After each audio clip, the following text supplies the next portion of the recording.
Welcome to REC Solution. Today's lesson is Bootstrap Air Cooling Refrigeration System. My first video was in this air cooling system, simple air cooling system. Now I want to discuss about Bootstrap Air Cooling System.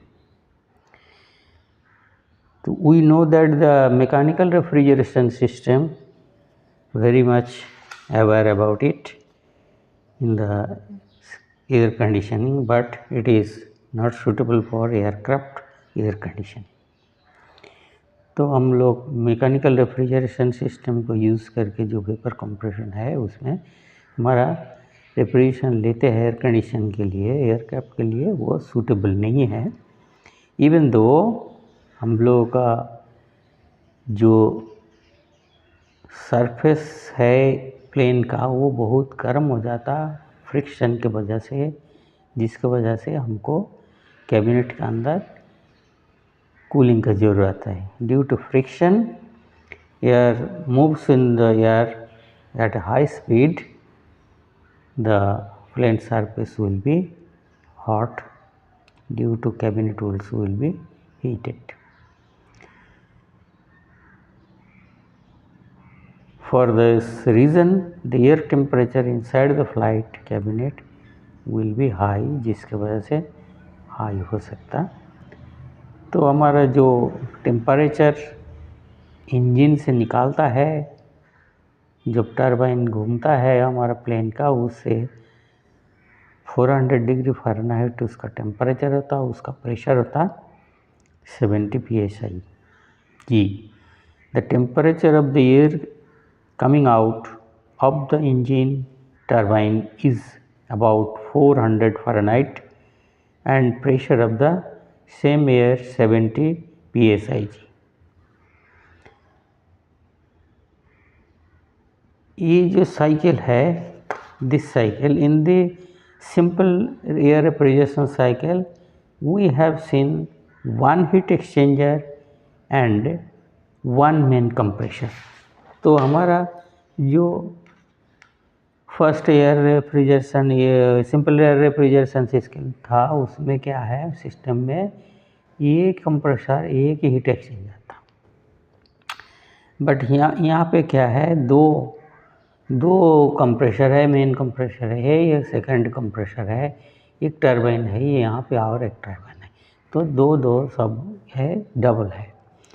तो इसमें क्या है, but in the case of bootstrap air refrigeration system is a type of reverse Brayton cycle refrigeration system that uses two compressors and two heat exchangers to achieve a higher coefficient of performance, that means COP, than a conventional reverse Brayton cycle system. जो हमारा bootstrap refrigeration system है, simple refrigeration की तरफ से भी थोड़ा सा difference, means double शब्द दिया गया है, एक टरबाइन और कंप्रेसर दोनों डबल दिया, हीट एक्सचेंजर भी डबल है, जिसके वजह से क्या है हमारा हायर कोएफिशिएंट ऑफ परफॉर्मेंस मिलेगा। Higher compression COP coefficient of performance मिलने के वजह से थोड़ा अच्छा रहेगा। और ये रिवर्स ब्रेटन साइकिल के द्वारा ही चलता है। Primary purpose of the bootstrap system is to provide an additional cooling capacity when the primary source of air does not have a sufficiently high pressure to provide the amount of cooling required. तो हमारा जो मुख्य उद्देश्य जो है, purpose जो है, क्या है बूटस्ट्रैप रेफ्रिजरेशन सिस्टम में, टू प्रोवाइड मतलब उसको देना है एन एडिशनल कूलिंग कैपेसिटी, जिसमें एडिशनल कूलिंग कैपेसिटी देना है when the primary sources of air does not have a sufficiently high pressure. तो हमारा जहाँ पे ये जो एयर है, सरफेस एयर है, वो ज़्यादा प्रेशर तैयार नहीं कर सकता to provide the amount of cooling required, जितना हमको कूलिंग ज़रूरत है उतना नहीं दे सकता, इसके वजह से प्रेशर नहीं दे सकता। The turbine drives the secondary compressor to raise the pressure of primary air before entering to the turbine. यहाँ पे ये प्राइमरी जो है इसमें से लेके ये जो सेकेंडरी कंप्रेसर है ये जो प्रेशर बूस्ट करके थोड़ा ज़्यादा प्रेशर देके सेकेंड हीट एक्सचेंजर में दे देता है, जिसके वजह से क्या है ये बूटस्ट्रैप एयर कूलिंग सिस्टम जो हमारा फिगर में दिखाया गया, the cooling system has 2 heat exchanger, 2 heat exchanger है कूलिंग के लिए।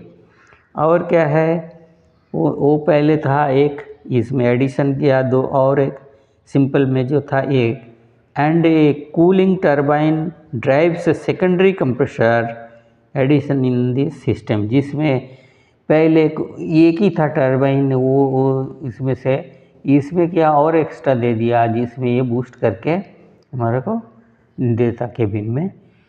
तो ये है अलग एक्स्ट्रा अरेंजमेंट। अच्छा, the air blade from the main compressor, जो मेन कंप्रेसर से जब कंप्रेस होता है एयर आता बह के लेके आ जाता, क्या होता, is first cooled by the RAM air, first cool बोलते ये से रैम एयर से कूल हो जाता। उसके बाद क्या होता,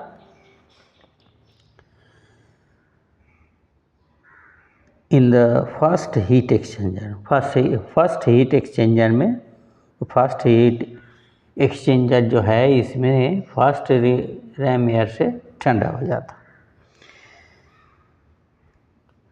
this cooled air after compression in the secondary compressor, जो ये कूल्ड एयर इसके द्वारा पास हो गया आया, फिर ये कंप्रेस करके सेकेंडरी कंप्रेसर के द्वारा कंप्रेस करता है हीट, फिर सेकेंड हीट एक्सचेंजर में भेज देता है, where it is again cooled by the RAM air, फिर ये रैम एयर से इधर से रैम एयर आके इसको ठंडा करता, ये एग्ज़िट होता है रैम एयर का और ये इधर जाके हमारा कूलिंग टरबाइन में चल जाता। तो ये होता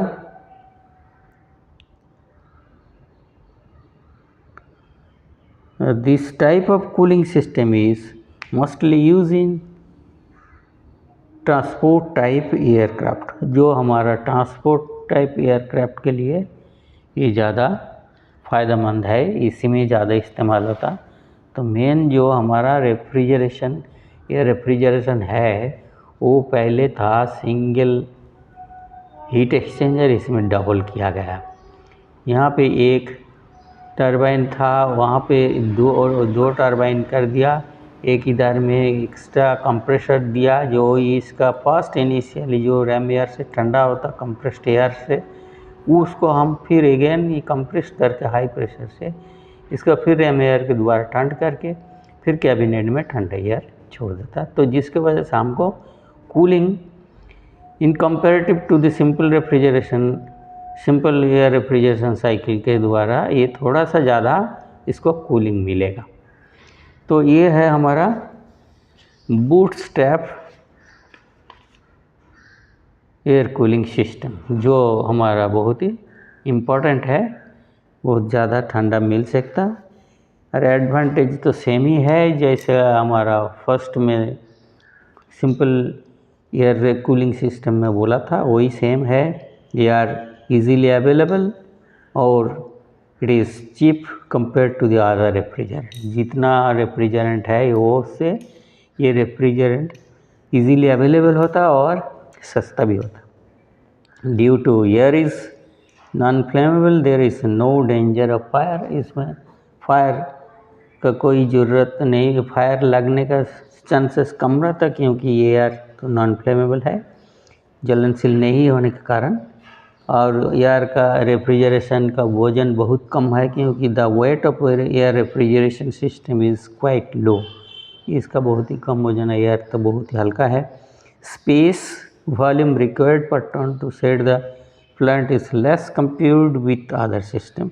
इसमें जो स्पेस वॉल्यूम है उसको सेट करना पड़ता, दूसरा स्पेस से भी थोड़ा कंपेयर करके कम रहता।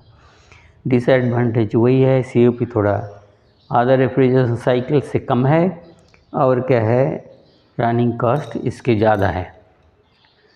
और ये हमारा हो गया bootstrap air cooling refrigeration system, जो आप लोग सुन लीजिएगा अच्छा से, एक बार नहीं तो दोबारा सुन के ठीक हो जाएगा। और है कि अगर सब्सक्राइब नहीं किया तो कर दीजिएगा।